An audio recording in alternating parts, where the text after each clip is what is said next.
So before we really jump into, the deliverables that you've received and really what's come from our company and working with us, it'd be best if we kind of go through what your experience has been like on Amazon. So start from the beginning. When did you start selling on Amazon? How did you first originally start sourcing products? What were your revenue kind of ceilings? Just different stuff like that, just to give people kind of an understanding of Yeah, what you're sure. in. So I started probably a year and a half ago. I think it was October of 2024. I got introduced to it by a buddy of mine, and I basically started doing retail and online arbitrage, like Costco and just random online sites. From there, I kind of started moving towards wholesale, buying through distributors, but I kind of got, there's the IP complaints that come with that as well as arbitrage. I was getting struck down on a lot of stuff that I'd even been selling for like several months at that point. I would just get a random complaint and I'd have to stop selling or liquidate inventory, or there was a few times I had to take like some pretty sizable losses. So I did that for probably 6 or 8 months and it was going decent, but there was definitely ceilings to it. Like there's only so many distributors that'll actually approve you for an account if, once they find out that you're just a e-commerce seller. So that's pretty much when I decided to go with you guys and just reduce the overall risk of it and have like more long-term partnership focus with the brands and stuff. And Yeah. I think just have a lot more safety in terms of, being able to buy inventory and sell through without, the fear of IP complaints and stuff looming over me. Yeah, gotcha. So you started selling about a year and a half ago, started out doing online arbitrage, then went through wholesalers and distributors. Sounds like you were battling IP complaints left and right. Yeah, pretty often, or cease and desist letters. Yeah. I was actually pretty lucky. I didn't get that many actual IP complaints because I would kind of stop after the letter because I didn't want to get suspended. Yeah, exactly. Yeah. Cool. Yeah, so that's what a lot of arbitrage sellers run into. Very, very quickly is just IP complaints and cease and desist letters and things Yeah. like that. The ceiling for the authorized distributors is, just like you said, there's only so many products and there's so much competition. Yeah. Like there's so many people going to those same distributors and buying those same products. And at some point that distributor runs out of those products, or replenishable inventory is tough. You're on listings with a bunch of other sellers. It's just pretty tough way to scale a business. I'd say one of the main thing. Oh, sorry, go ahead. No, go ahead. I'd say one of the main things buying through distributors is because everyone's getting right about that same price. So, and it's not authorized by the brand, so no one's following like pricing things. So it's always just that same race to the bottom every time. That was probably one of the biggest things. Exactly. So did you reach out to any other programs like us before moving forward with us, or how did you find us and what made you want to work with us? Honestly, I've been thinking about, I've been trying on my own to get brand direct accounts for a long time. I got one just through a personal or professional connection. But yeah, I sort of struck out trying to do it on my own. So that's when I saw your guys' stuff on Instagram for a while, just kind of looking at it. And then I think I got a cold call actually from someone who followed up months later. And then I was like, what the hell? So I got a meeting with, it was Mikey or Griffin maybe. And then Griffin. Yeah, so I joined a couple of weeks ago. Okay, gotcha. Was it really just a couple of weeks? Yeah, I think it was 3, maybe 4 weeks ago. The first 2, I was kind of just waiting on the website, and then within probably 3 days of outreach is when I got that first approval and was able to place a good purchase order. So I think I got pretty lucky. Wow.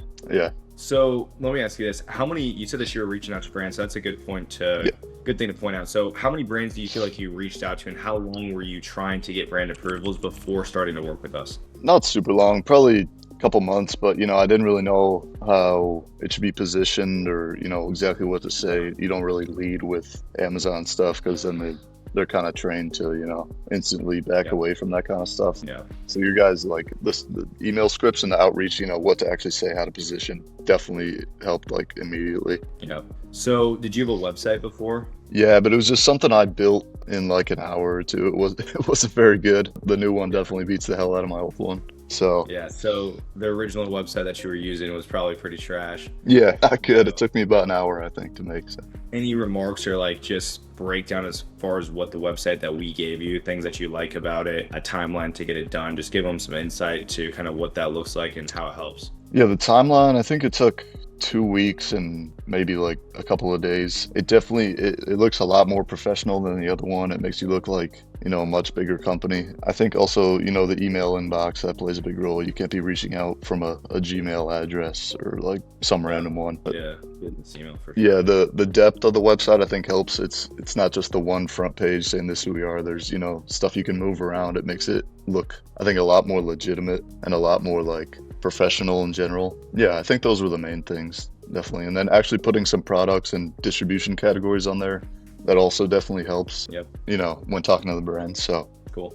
So you were trying for a couple of months, reaching out to brands on your own. You had, subpar website. It sounds like you didn't really know exactly what to say to the brands, and I bet you were probably reaching out to, maybe not, but were you reaching out to brands that you wouldn't reach out to now after joining the program? probably some, I tried to do some type of smart targeting on my own, but I didn't have the expertise to know exactly what to look for and like the specific criteria that you guys give. That definitely helped a lot. Yeah, no, I got lucky on one, but it was a really small one, and even now I have to go through their distributor. But it's authorized, but it's really like they got 2 listings maybe that do 100 a month with 4 or 5 other sellers. So it felt nice to get, but it's not really a big thing for my Yeah. bottom line at all. Exactly. It's just kind of a first win. Yeah. Whenever you get one, you can start to compound them. If you start working with 10 of those brands just like that, Yeah. it's a good start.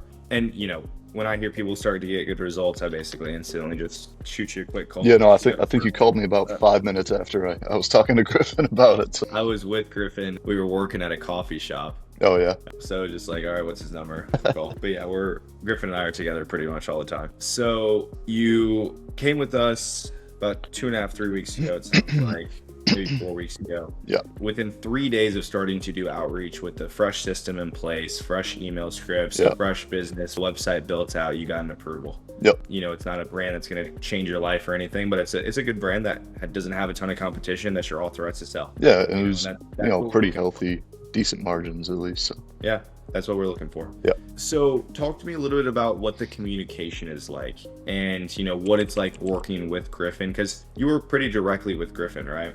Yeah, no, it was pretty good for the most part. It was, I got to answer to basically anything within at most an hour, unless it was like the middle of the night or some random time. It was pretty much instant. There's also the calls on, I think I got added to the ones on Tuesday evenings. Those have been useful for the few I went to. Yeah, no, it was pretty quick back and forth, even with Andre as well for getting the website up while I was probably kind of harassing him a little more than I should have about it because I was kind of eager. So I was asking for updates pretty often, but he got back to me and they were super nice about it. So Yeah, for people that don't know, Andres our like onboarding specialist, one of our onboarding specialists / account managers. He's good for sure. Yeah. I've worked with Andre for about 4 years now. We've been working with each other for a really long time. Cool. So talk to me a little bit about those coaching calls. I know that you said that the coaching calls have been pretty helpful. Break that down a little bit for what that looks like. yeah, I mean, I think I've been at 2. So some of them are just, a lot of it was just Q&A, but getting to, ask it face to face rather than like through messages is obviously more helpful because also I can send them stuff to, look over for me because there was just one other brand where I was kind of wary about it for a couple of reasons, but he kind of gave me his opinion on it and what he thought, and I'm still moving forward with it. I'm waiting on a couple of responses from him, but I think just being able to ask and get a response right away was good. Yeah, that was the main thing. I mean, I think the access through the, being able to message him has been better than the calls themselves because I've only been to 1 or 2, and I've definitely asked a lot more questions through messages. Yeah. So you've gotten 2 approvals? So I actually got one reaching out on my own. That was the really not decent one at all. The new one that I got since I've been with you guys was much better, and it's actually brand direct. So the other one is authorized, but they're not technically in this country. The one I got on my own, so I still have to go through a distributor. So it's kind of the same as what I was doing before. So talk about the approval that you got from working with us. I thought you were saying the one that you worked with us. Yeah, no. Us had two products. No. So the one I got with you, I think I had 5 profitable SKUs. It was around like a 25-30% ROI. They're not, and they do have some seasonal fluctuation up in the summer. So I'm hoping that, by the time, actually I think it's coming in Monday or Tuesday, the first pallet of stuff. So hopefully by the time that inbounds is right around the time that volume for those picks up. I got kind of lucky with that one, but no, they're pretty healthy margins. It was a really easy process, honestly, for that first one. It felt a little too easy for it to be my first one, honestly. So that's what in business, man, it's right place, right time. Yeah, no, exactly.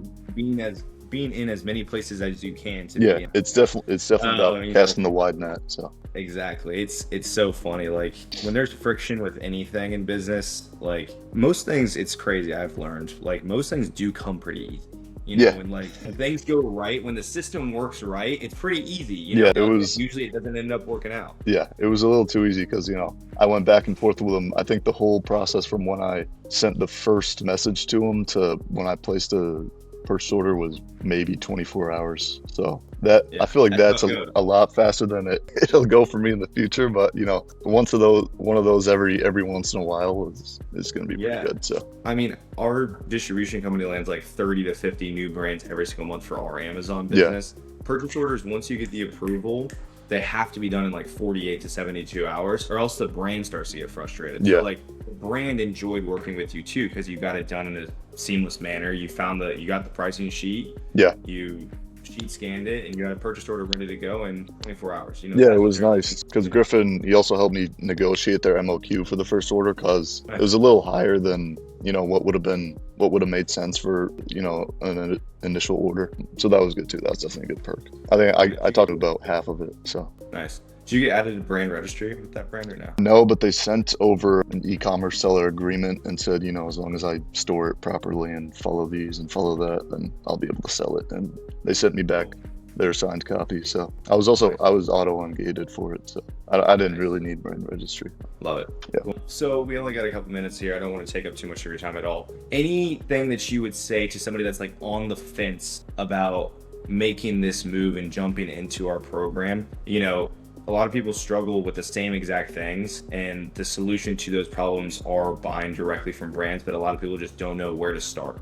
You know, Yeah. so about the system itself or about the company that you're working with, which I'm talking about us, just any suggestions or words of advice that you have for people that are on the fence? I definitely recommend it, mostly because, just in general, the Amazon landscape is shifting away from, unauthorized or arbitrage sellers in general. So unless you're going to go into private label you want to stay afloat, you gotta start going brand direct. And it's a lot easier when you're working with people who have been doing it for a couple of years like you guys, know how to target. I think that's the main thing. Is making sure you're going after the right like kind of brands, and presenting yourself the right way. So I think that's the main thing. Yep. And just being able to reduce like I was saying before, like the overall risk of getting struck down from something that you might have been selling for 6 months already, or you have a pallet of. It happened to me. There's still some sitting behind me back there. I've offloaded a couple cases to like a local gas station. Sure. Yeah, but it sucks when stuff like that happens because then you're just stuck holding.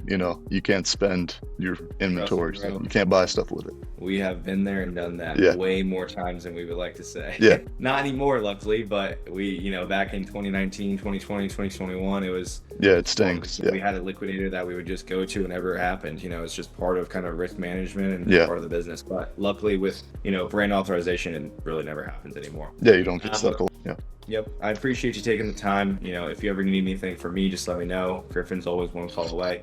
Yeah. So we appreciate your business and we look forward to continuing working with you. Okay. Awesome, man. Thanks, Brady. Nice to meet you, bro.